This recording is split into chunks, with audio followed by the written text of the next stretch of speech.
You must form the habit of living in the fourth dimension, the world of the wondrous. It is the world where you do not judge by appearances. If you spend time constantly checking your reality, you will never have faith. You need to have faith in the vision and ideal you want for your life. Your vision should be seen as your true reality, not the one you see with your eyes and that others can see. If you run away from your problems, they will follow you.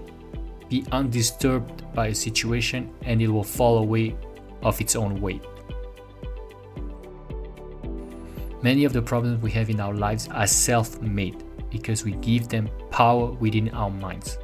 If we detach, let go and surrender, much of what is bothering us will simply fade away.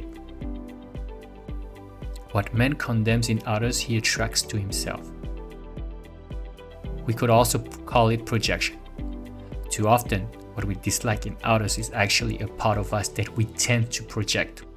Moreover, the more we see what we dislike in others, the more we'll attract this kind of temperament.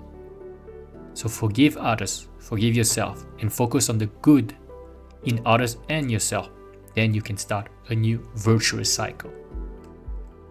If you do not run your subconscious mind yourself, someone else will run it for you.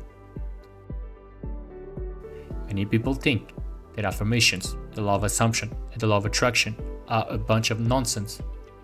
The reality is, if you don't have the discipline to feed your mind with what you want, your peers, the media, and society will take over your subconscious mind.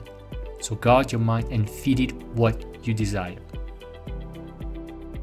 We should have signs in subways and shops that say, "What's your thoughts? What's your words?"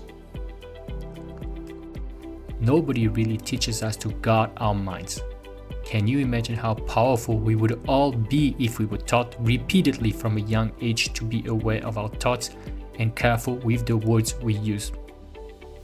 Unfortunately, we have to learn this mostly by ourselves. So remind yourself constantly to guard your mind, just like a bodyguard protects a celebrity.